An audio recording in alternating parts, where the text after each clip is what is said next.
Today on an all-new Dr. Phil. His family was murdered. You wanted them dead. And his teen daughter convicted. You're part of a plot where two guys with guns and swords massacre his family and then burn his house to the ground. None of this makes any sense at all. I mean, it was senseless. Now, you haven't told the truth yet, have you? The interrogation continues. What is the truth? A Dr. Phil exclusive. Was his little girl the mastermind? I'll probably add fuel to the fire. Your father deserves the truth. You gave the command. Just do it. Is that true? The shocking conclusion. Can a father forgive? Yesterday, we talked about one of the most horrific murders in Texas history. On March 2nd, 2008, 16-year-old Erin convinced her boyfriend and his hunting buddy to murder her family. Miraculously, her father, Terry, was the only one to survive. Take a look. An attack on a Range County family left a mother and her two sons dead and a father in the hospital. It was early Saturday morning when father and husband Terry crawled to his neighbor's house after being shot. Police say Penny and her 8 and 13-year-old sons were shot and stabbed multiple times before dying. The house was then set on fire. In custody are 18-year-old Bobby Johnson, 20-year-old Charles Wade, and 19-year-old Charles Wilkinson. He's the boyfriend of 16-year-old Erin. She's the victim's daughter and has also been arrested. Each faces 3 counts of capital murder. According to court documents, Wilkinson confessed to police that, quote, he and Erin were in love and the only way they could be together is to kill the parents. Wilkinson allegedly offered Wade $2,000 to help. Erin was never interviewed by police, was never cross-examined by a prosecutor, and has never really been questioned about her role in the murder of her family. Erin, now 22, gave me an exclusive interview from prison where I was the first to finally get to ask her the tough questions. Everyone, including her father, the sole survivor of that night, have never asked. On yesterday's show, Terry watched as Erin talked for the first time. She revealed to me more than she has ever admitted to anyone before. Take a look at some of those highlights from yesterday's show. What did they do that was so bad that you were willing for them to be killed? Nothing. You had 2 little brothers in the house. Did you think they were going to be killed? Crossed my mind, yes. These are bullet wounds in your father's body. This is where they shot him in the face. This is where they shot him in the head. Your father, Terry, heard Charlie tell Penny, "Die, bitch, die." And then he took a samurai sword and started cutting her head off. So just go inside, get your stuff, and with the little money you have in that box, just run away. Everything will be all right then. You know what you gotta do. I was trying to talk her out of it. Try to talk her out of what? Trying to kill her parents. So this guy kills your whole family, then you have sex. What were you thinking and feeling about that? I didn't enjoy it. How'd you feel about your family being dead? I didn't want to think. Erin continues to say that she was not the driving force behind her family's murder. She said, look, it wasn't me. I just got caught up and swept along in this. Despite her accomplices swearing that she was the mastermind. I confronted her on the truth of what happened that night. Take a look. What is the truth about what happened that night? That I knew about it and was okay with it. I mean, just... You knew they were going to kill him. You knew they were taking swords in there, right? That is the sword. You saw that before it went in the house, correct? Because this is the sword that they used to slit your mother's throat. This is the sword they used to stab Tyler in the back of the neck 3 times. I mean, that's the truth. You knew about it.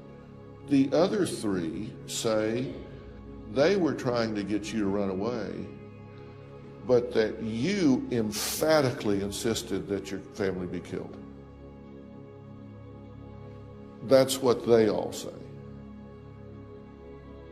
Isn't that the truth? Because if you continue to perpetrate this lie, your father has said that he forgives you. He forgives you for telling him what you've told him you did. He hasn't forgiven you for what you did. And this will never be healthy for him or you if you don't deal with that. Because here are the problems. In your written statement to the police right after the murder, you said, I woke up in a house full of smoke, 2 guys with swords.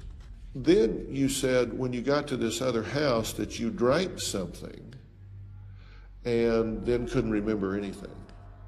But that's all a lie, right?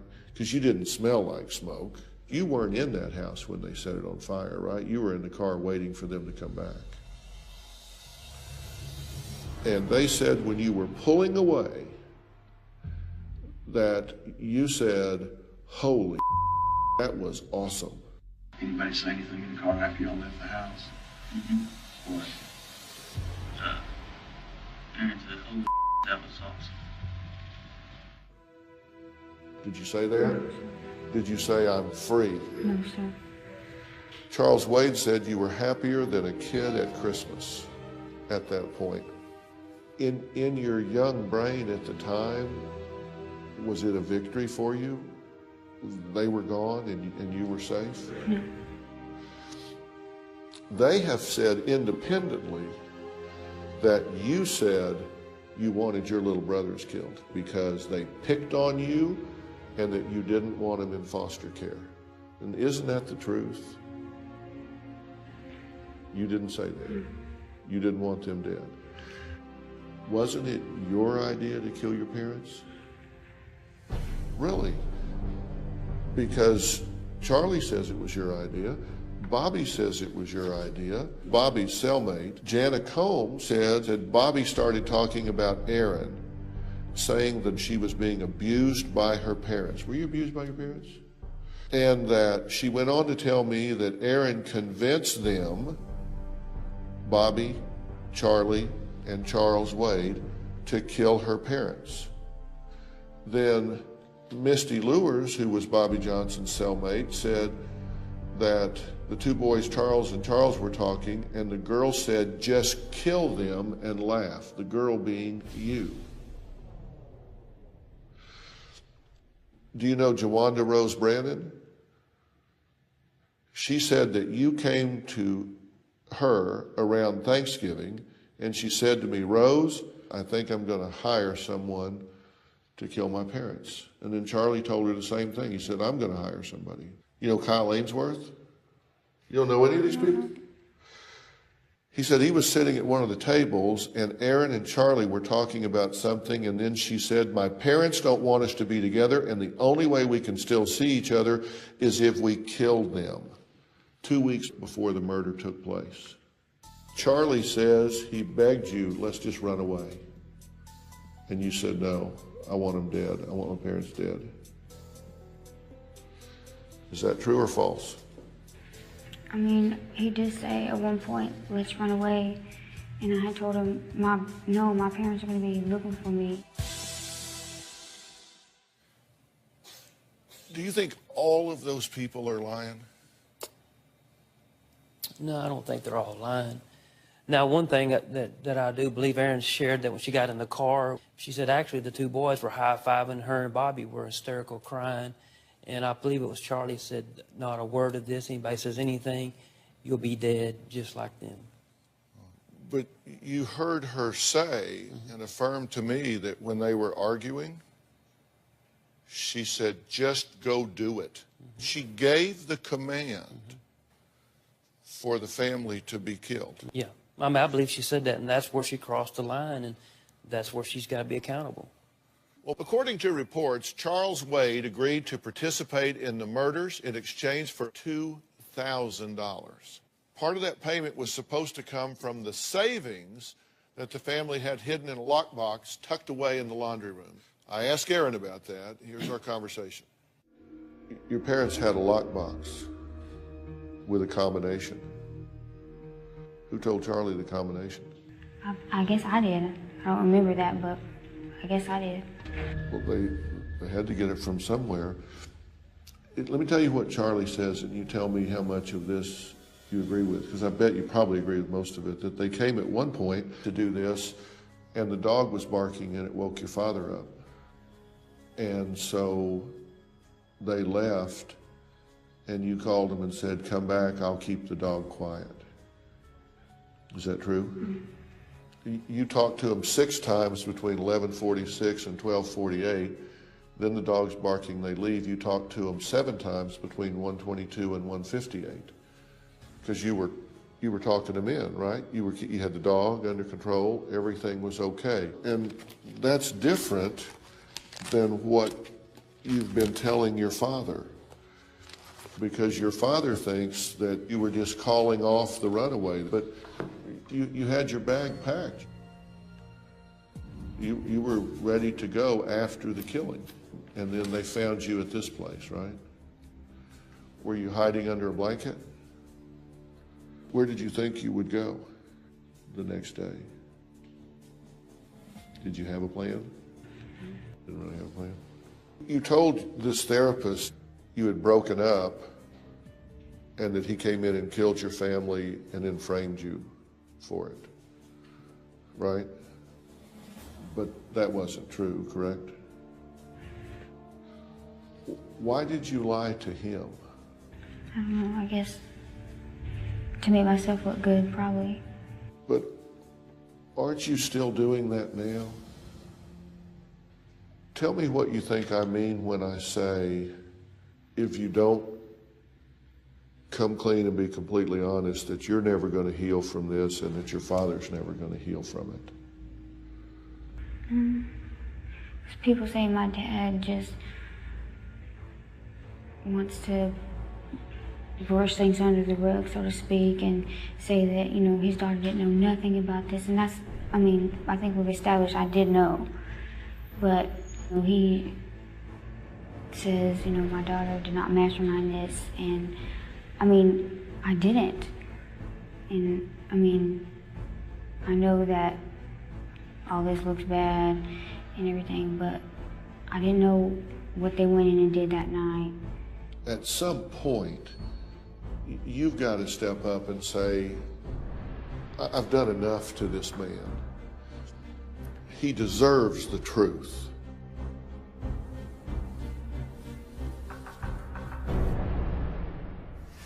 Coming up. Where did y'all know how to look for the money? Erin, she told y'all where the money was? Yes. She's giving them information to use inside the house because she knows they're coming in the house. Tomorrow on an all-new Dr. Phil.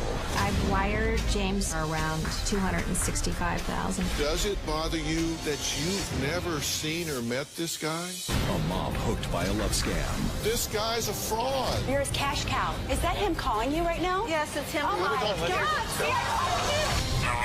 You are a scumbag scam artist, and you're going to give this lady her money back. What do you think of that? Tomorrow. Then on Thursday.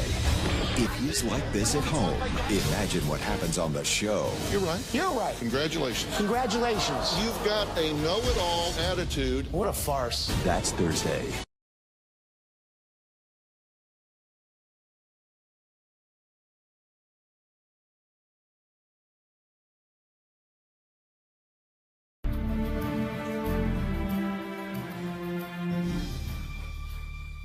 The last thing I said to her is, doesn't he deserve the truth? Mm-hmm.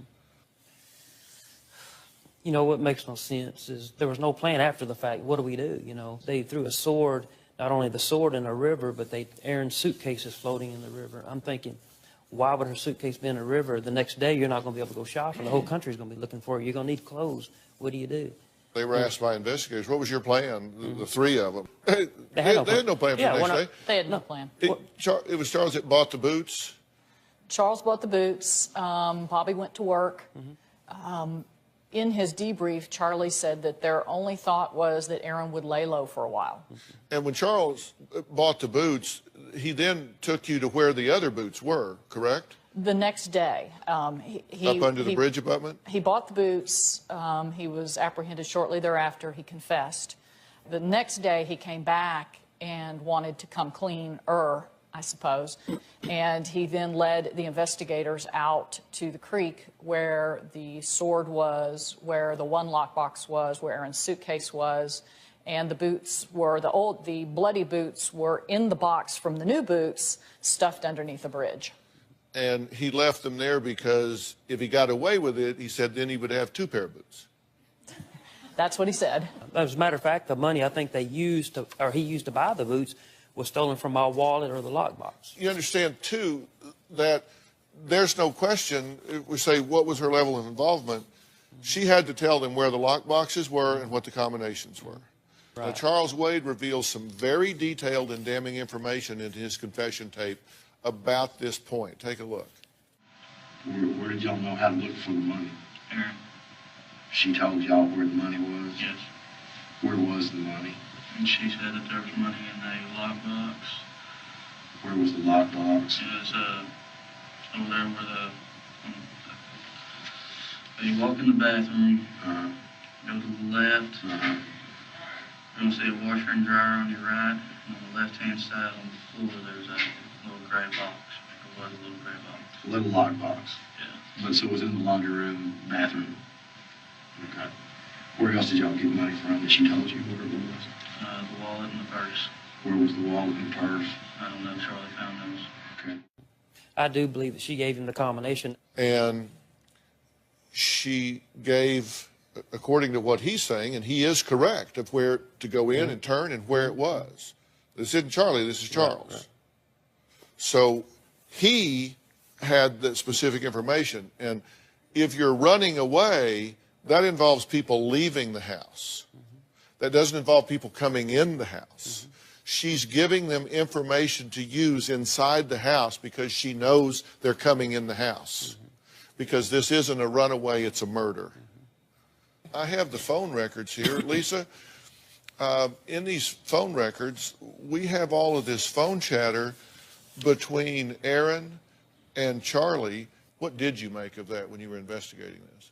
That was one of the most corroborative things to the statements that the other 3 gave. Charlie was so detailed in telling us about Erin calling him from the house repeatedly, and then asking them to come over, and then calling later again asking, where are you, where are you, where are you? 13 times she talked to him as they're working the details of this out. She's telling me that their conversation is, first of all, where are you at? He said, don't come. She said, don't come. Let's talk about this. They're just back and forth. Let's not do this. First, let's run away. If she was running away, why did she leave her suitcase behind? Right, I asked her that same thing. And I told her, I said, it would have made more sense if you want to run away, run away. At least your family would still be alive. But you can't make sense out of nonsense. Runaways take their stuff and run away. You know, you're saying, well, maybe she wasn't planning on running away. She had already planned out to kill her family. If I was going to do that, I think I'd be dressed, shoes on, jacket on, suitcase in hand. Let's get out of here. Go do what you're going to do. Okay. Some important questions I still have for Erin when we come back.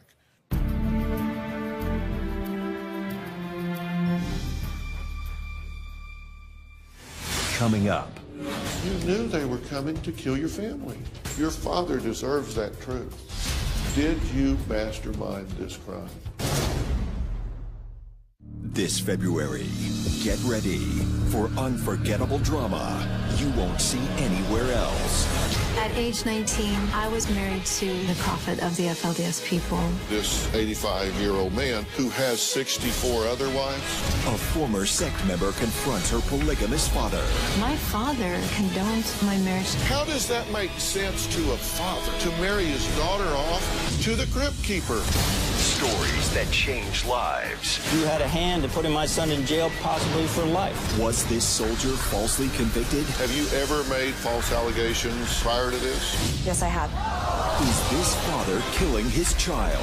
You have an addict for a daughter and you're giving her money. Are you telling me that you don't know she's buying drugs with it? You took her to a drug house to get it.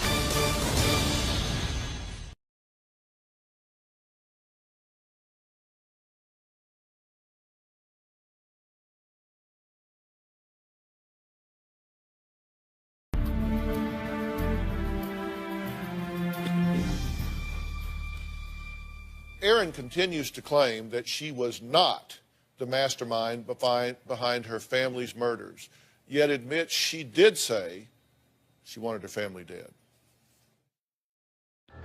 I've got an entire notebook here where people are saying it is your idea to kill your parents, that you were emphatic to kill your parents. They would say, let's just run away. I mean, hell, come on, let's just run away. No, I want them dead. Are they all lying? You know, every young girl said, oh, I wish my parents were dead, but I didn't mean it. I know as you are here now today, you don't mean it. I get that, Erin, I really do. But you've got to own it at the time. I've got your phone records here of you calling them in the 2 time periods, talking them through it, walking them in. You knew they were coming to kill your family. Your father deserves that truth. I know it to be true. You know it to be true. The prosecutors, everybody knows it to be true. But your father's in denial about it. He's out saying, oh, you know, she got caught up in all of this and she's a victim, and that's just simply not the case, is it? Are you a victim here? I mean, no. Did you mastermind this crime? Were you the motivating force behind this happening? If not the motivating force, a motivating force. I probably added fuel to the fire. You wanted them dead.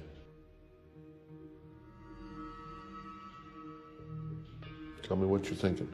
I wasn't thinking that not. I mean, I wasn't like mad at them or anything like that. Just, I feel like it just happened. You got tired of them bickering and said, just do it. Is that true? I'm sorry? Yes. You gave the command, just do it. You've got to be honest with yourself. You have to be honest with your father. If you do, then you can forgive yourself. You can ask and accept his genuine forgiveness. You can't get genuine forgiveness embedded in a lie. You have to tell the truth. You get why I'm saying that to her, right? Yes. You can't get genuine forgiveness embedded in a lie. Yes. And the thing that worries me is she knows as she's sitting there, she knows that what she said to you is not forthcoming. She knows that, which means she is still living with this lie, in my opinion. Up next, yet another twist to this horrific story. It left police stunned. Was this the first time Erin had asked anyone else to kill her family? You won't believe what investigators found out almost by accident. It left no doubt in their mind that this was all Erin's idea. You don't want to miss who's coming up next after the break.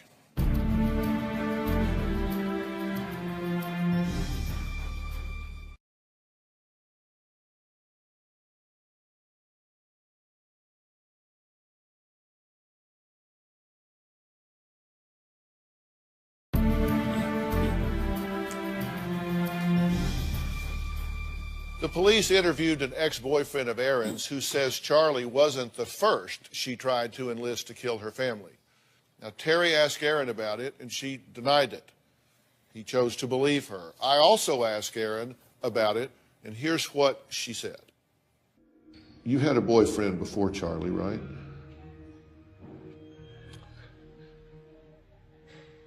Didn't you talk to him about killing your parents? You never talked to your ex-boyfriend about killing your parents. Why would he say you did?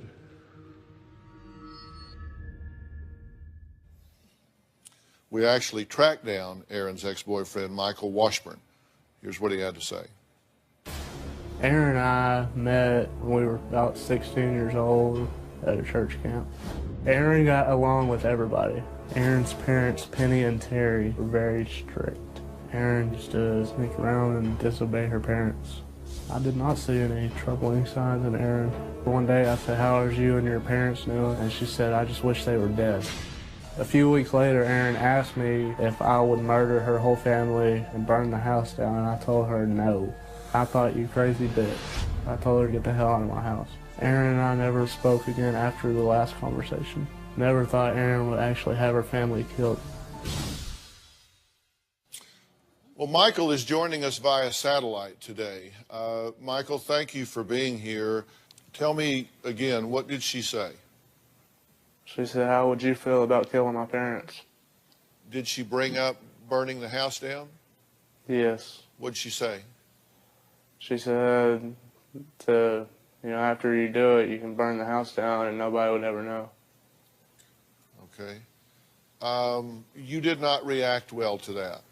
No. What did you say to her? "You crazy bitch, get the hell out of my house." Did you have any sense of why she wanted to kill her parents?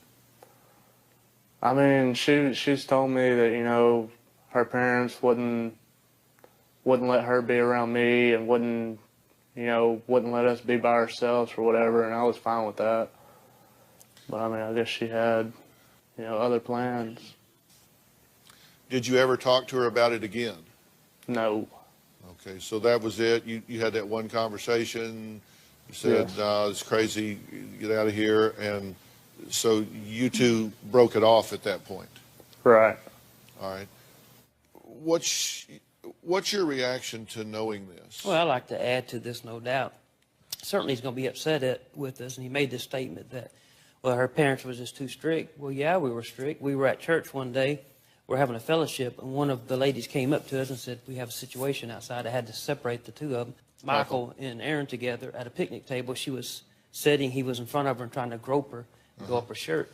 I've met with him in a hallway at the church and asked him to leave. And so, yes, I was a little strict. Right. But this is evidence, testimonial evidence, that before she was dating Charlie, she had in her mind to have her parents killed. She told me, she said, "I was mad at you because you busted us or you made us split up," and then I was angry and told him, "I wish y'all were dead." That's what she had told him. So she told you part of what he's saying, but not all of what he's saying. It was 3 weeks before the murders that she asked Michael to kill her family, according to Michael. So here we now have 1, 2, 3, 4 people that are testifying. Michael, with nothing to gain. These 3 that we looked at, their statements, with a lot to lose if they lie. The death penalty hangs over their head if they tell a lie. So it has to start beginning to be clear that you have to entertain the possibility that this was her desire to do and not that she was just a passenger. Can you agree with that? Well, I agree with that. All right. All right, we'll be right back.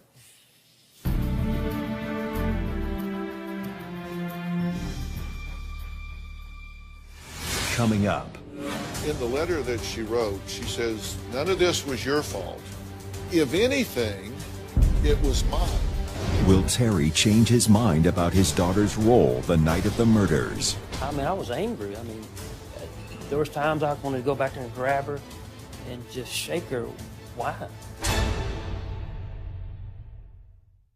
Tomorrow on an all-new Dr. Phil. She lost everything in a love scam. You've never met this guy? Dr. Phil confronts her catfish. You are a scumbag scam artist, and we know who you are. That's tomorrow.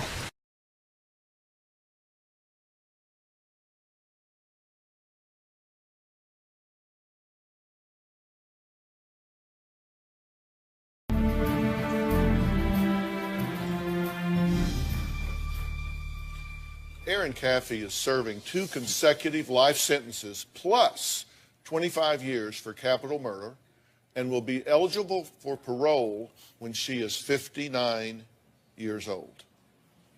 But 4 months into her stay, she wrote her father, Terry, a heartfelt letter. You wrote a letter to your dad from prison. You said, "Dear Daddy, none of this was your fault. If anything, it was mine." And I'm paraphrasing here. "I never wanted any of this to happen. I was just going with what he was telling me. He was feeding me all of these lies. I got caught up in him, and I feel so guilty." You're talking about Charlie there, right? What lies was he feeding you? That if I just kill my parents, everything will be okay. You said, "Even though this happened, I still feel sad, but at the same time glad I'm free from the pressure that was being put on me." What pressure? Being in a relationship with Charlie. You mean pressure from Charlie. Okay. So you say, "I'm sad, but at the same time glad that I'm free from the pressure." So the death of your mother and 2 little brothers, was that a good trade? Here's what I worry about. Healing doesn't begin until you have the truth. And you have told so many different stories and theories here, none of which comport with the facts. You told the police what I read to you here. That was a lie, right? Then you told your father a story. You told one of your counselors a completely different story, right? You said you were kidnapped, but that was a lie, right? And I know you haven't talked to Charlie since this happened, correct? And you haven't talked to Charles Wade, and you haven't talked to Bobby. You haven't talked to anybody. But the police have talked to everybody. And they are all telling exactly the same story, even though they were interviewed independently. They all tell the same story, and then you tell a different one. And you haven't told the truth yet, have you? What is the truth about what happened that night? In the letter that she wrote, she says, "None of this was your fault. If anything, it was mine." To me, that really sounds like an absence of both empathy and remorse. When you read that, did you think, yes, you're right, it is your fault? Yeah, I mean, I was angry. I mean, there was times I wanted to go back there and grab her and just shake her. Why? Thank you. I was angry. Thank you. You need to allow yourself the right to feel that. Not that I don't want you to forgive her, but at the same token, if you're going to drive yourself crazy if you don't allow yourself to acknowledge what's done here. She says, "I never wanted any of this to happen." Do you believe that? I really believe deep down she didn't want her parents killed. I really do. It just got in over her head. But you know that she planned this, right? Right. I believe that yes, she did. She had part in the planning. And you know that they were going to kill all of you the week before this happened. Mm-hmm. But your father passed. Right. So this wasn't just like she in a fit of adolescent rage made a bad choice. Mm-hmm. This was planned across time for several weeks or months. She had many opportunities to say, bad idea. Yeah. She said, "I was going with what he was telling me. He was feeding me all these lies. I got caught up in him, and I feel so guilty. I love you, even though this has happened. I still feel sad. But at the same time, I'm glad that I'm free from the pressure that was being put on me." Well, I told Erin, I said, it would be better to deal with the pressures of what was going to talk to us. You know, even if we would have found out the things you're doing, yes, we would have been upset. But you would still, if you would have talked to us about it, at least your mom and brothers would still be here. A narcissistic, antisocial personality doesn't know what to say. They can mimic things that they see others do, but they don't know what to say. She says, even though this has happened, I still feel sad, but at the same time glad. About what? What in the world would a reasonably thinking individual be glad about? There's that disconnect that's there that tells me that there's a lot more going on here than what we've talked about. You can't change what you don't acknowledge. And don't you owe it to your wife and your 2 little boys to make sure that the truth is known and that she owns what she did here? Well, absolutely. Because if they're looking down on this, they're going, you know, what about us? What about fighting for the truth for us and for you? Coming up. I got to the point I just couldn't handle the pain anymore. I have a gun in my hand, and I wanted to take my life on that very spot where I lost my family.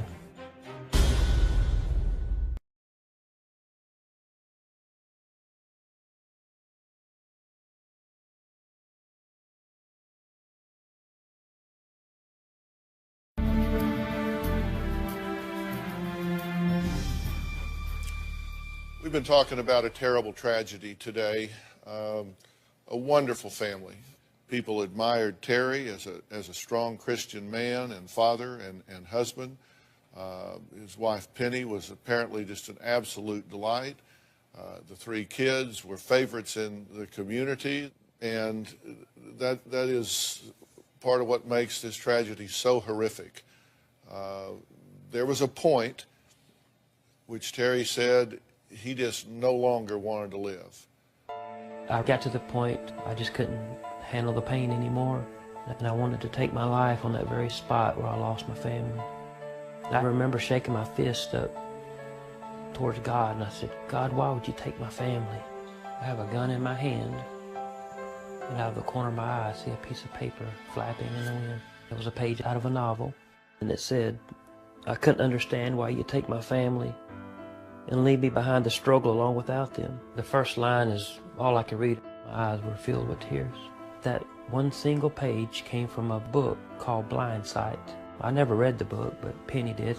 I knew this was certainly a message from God. That message was that I was going to be able to go on with life and that there was a purpose. Wow, that's amazing. You believe that was a message from God? I do. I mean, I'd hit rock bottom. I mean, I thought my only solution is just take my life. You know, the pain that I was dealing with, all the depression, the anger, the bitterness, the rage. I just couldn't take it anymore. Had you not seen that page flapping in the breeze, would you be dead now? I believe so. I believe so. I'm so glad you're here. I need to tell you my thinking for a minute, and you do with it as you will. I respect and admire the fact that you love your daughter and that you want to forgive her. When I talked to her, it was clear to me that she's in turmoil. You know, a smooth-running psychopath, or as we call them today, antisocial personalities, have no capacity for empathy or guilt. She does have some capacity for that. She does have feelings. That's something to build on. But if this young woman is allowed to continue to perpetrate a lie, then she will never, ever get beyond it. Right. She'll never get beyond it. Here's what I believe. I believe that 16-year-olds don't really have a full appreciation for the concept of death. Right. And the choices they make. I mean, her brain isn't even through growing yet. It'll grow till she's 25. This wasn't a runaway gone bad. This was a poorly thought out strategy on her part to be free. I think she is lying by omission when she tells you, I just got caught up in it. She has to own this. And if you don't require her to do that, then she will continue to live a lie. And I don't know if you are afraid that you won't be able to forgive her, if you ever admit to yourself that she was a driver in this evil doing. But I have more confidence in you than that. I think you will be able to forgive her. No doubt. You're right. No matter what, I forgive her. But I appreciate what you said, that you see that there is hope for rehabilitation, for her to get help in the counseling she needs. She needs to take ownership for her part in this. She can have a life with some freedom and joy, but not while she's living with this lie. That's just my opinion. Erin's last message to her mother and brothers when we come back.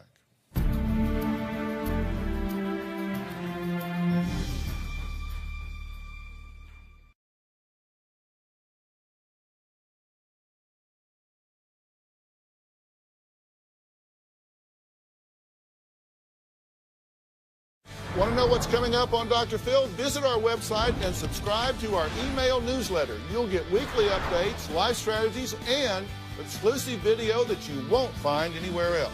Plus, on drphil.com, you can see sneak previews of upcoming shows. Log on today. In the face of such a tragedy, Terry has made the decision to forgive his daughter, something many perhaps could not understand or be able to do. I admire him for his strength in doing that. Before I said goodbye to Erin at the Hilltop Unit of the Texas Department of Criminal Justice, I asked her if she had anything to say to her brothers and mother if they could hear her. Here's what she said. If Matthew and Tyler are hearing this right now, what would you say to them? I'm sorry. I think that's all I could say. And to your mother? She was right. She was right about? Everything. Was she a good woman? Was she a good mother? Did she deserve what you made happen here? I want to thank Terry and thank Michael as well, and a special thanks to Lisa Tanner, Assistant Attorney General for the great state of Texas, for being here today. Lisa, thank you so much. Thank you. Terry has written a book called Terror by Night about this horrific story. It's available in stores right now. I've read this book, and if you're a parent, you should read it too, because it does talk about the tragedy, but it is also an inspirational message. It's an inspirational story of strength and grace, and you did a great job on this, and I hope people will read it. And everybody in the audience is going to go home with a copy of this book. And a special thanks to our medical team at Doctor on Demand for assisting us with some of our guests in preparation for the shows this week. If you at home want to have your own Doctor on Demand, a new app we created, go to Google Play or the App Store and download the Doctor on Demand app. All right? For more information on today's show, please go to drphil.com. Thank you so much. Terry, thank you so much.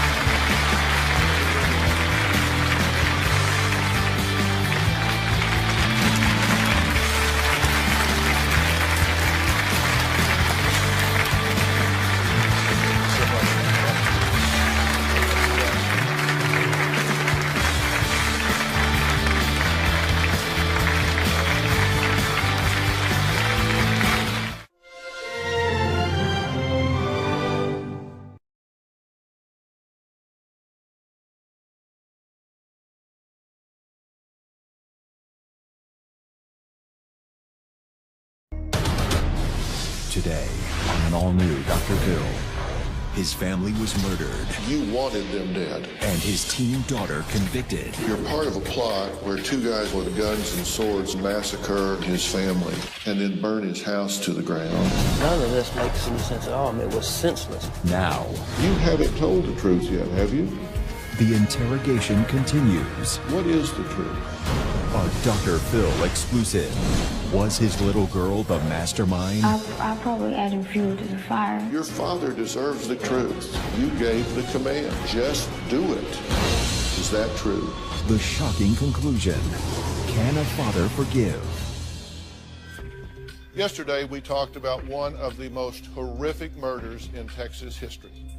On March 2nd, 2008, 16-year-old Erin Caffey convinced her boyfriend and his hunting buddy to murder her family.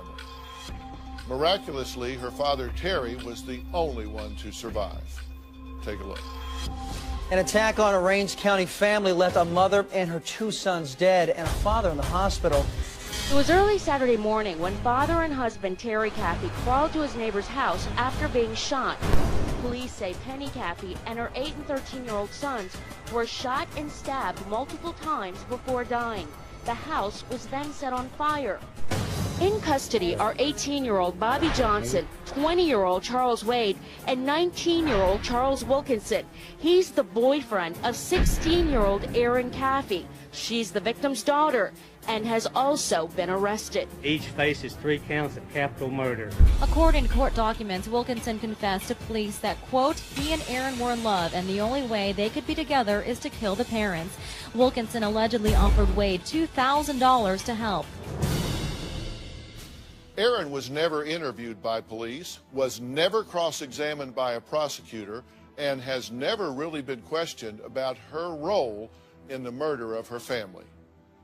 Erin Caffey, now 22, gave me an exclusive interview from prison where I was the first to finally get to ask her the tough questions. Everyone, including her father, the sole survivor of that night, have never asked. On yesterday's show, Terry watched as Erin talked for the first time. She revealed to me more than she has ever admitted to anyone before. Take a look at some of those highlights from yesterday's show. What did they do that was so bad that you were willing for them to be killed? Nothing. You had 2 little brothers in the house. Did you think they were going to be killed? Crossed my mind, yes. These are bullet wounds in your father's body. This is where they shot him in the face. This is where they shot him in the head. Your father, Terry, heard Charlie tell Penny, "Die, bitch, die."